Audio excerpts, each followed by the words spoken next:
అస్మద్గురుభ్యో నమ శ్రీమతే రామానుజాయ నమ. ఈరోజు మంచి మాటగా గృహస్థాశ్రమంలో ఉంటూ బాధ్యతలను నిర్వహిస్తూ పరమార్థమైన మోక్ష మార్గం చేరే విధంగా మన జీవనము ఎలా సాగించాలో తెలుసుకుందాము. ఒక సాధువు నడిచి వెళుతూ అలసటగా ఉంటే ఒక చెట్టు కింద కూర్చున్నాడు. ఎదురుగా ఉన్న ఇంటిలోని గృహస్థుడు ఆయన్ని చూసి తమ ఇంటిలోకి వచ్చి కొంచెం సేపు విశ్రాంతి తీసుకోమని కోరాడు. సాధువు సరేనని వెళ్ళాడు. సాధువుకి మంచి భోజనం పెట్టి చీకటి పడింది కదా, ఈ పూటకి ఇక్కడే ఉండమని కోరాడు ఆ ఇంటి యజమాని. సరేనని అన్నాడు సాధువు. మాటల్లో తన కష్టసుఖాలను ముచ్చటిస్తూ, యజమాని, ఏమిటోనండి, సంసారంలో సుఖం లేదండి, మీ జీవితమే హాయి అని అన్నాడు. దానికి వెంటనే ఆ సాధువు, అయితే నా వెంటరా, నీకు మోక్ష మార్గం చూపిస్తాను అన్నాడు. దానికి యజమాని కంగారు పడుతూ, అలా ఎలా కుదురుతుంది, పిల్లలు చిన్నవాళ్ళు, వాళ్ళని పెంచి పెద్ద చేయాలి కదా అని అన్నాడు. సాధువు మాట్లాడలేదు, తిరిగి వెళ్ళిపోయారు.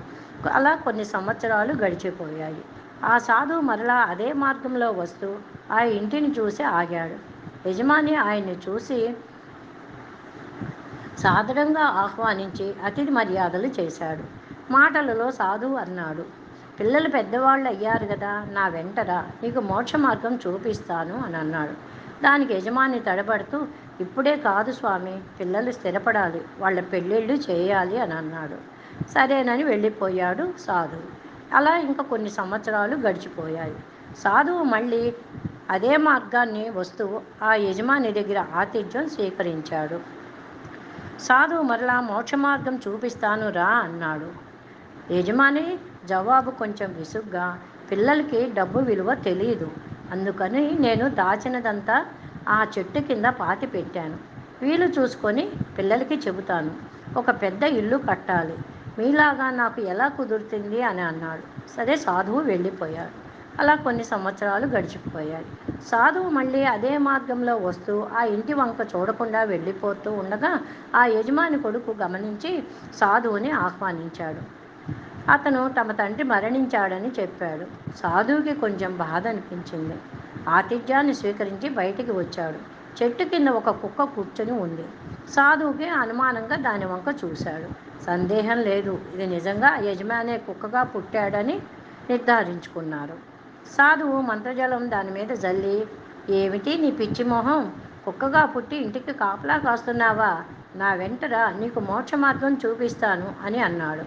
దానికి యజమాని, ఆ మాట మాత్రం వినలేను, ఎందుకంటే నేను డబ్బు ఇక్కడ దాచిన సంగతి పిల్లలకి చెప్పలేదు, ఎవరూ దోచుకోకుండా చూడాల్సిన బాధ్యత నాదే కదా అని అన్నాడు. సాధువు తిరిగి వెళ్ళిపోయాడు. మళ్ళీ కొన్నాళ్ళకి సాధువు ఆ దారిన వస్తూ ఆ ఇంటి వైపు చూశాడు. కుక్క కనబడలేదు. పక్కవారిని అడిగారు. అది చనిపోయిందని చెప్పారు. అయినా సాధువు అనుమానంగా చుట్టూ చూస్తుంటే చెట్టు కింద ఒక పాము కనిపించింది. పరీక్షగా చూశాడు. ఖచ్చితంగా ఆ యజమానే మళ్ళీ పాముగా పుట్టాడని యజమానిపై మంత్రజలం జల్లి, ఇంకా ఈ ఇంటిని వదిలి వెళ్ళవా, ఎకనైనా నాతో రా, మోక్ష మార్గం తెలియజేస్తాను అని అన్నాడు యజమాని.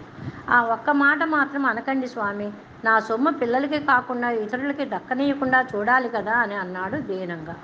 సాధువు వెంటనే అతని ఇంట్లోకి వెళ్ళి అతని కొడుకులతో, మీ నాన్న తను దాచిన సొమ్మంతా ఆ చెట్టు కింద దాచిపెట్టాడు, కానీ జాగ్రత్త, అక్కడ పాము ఉంది అన్నాడు.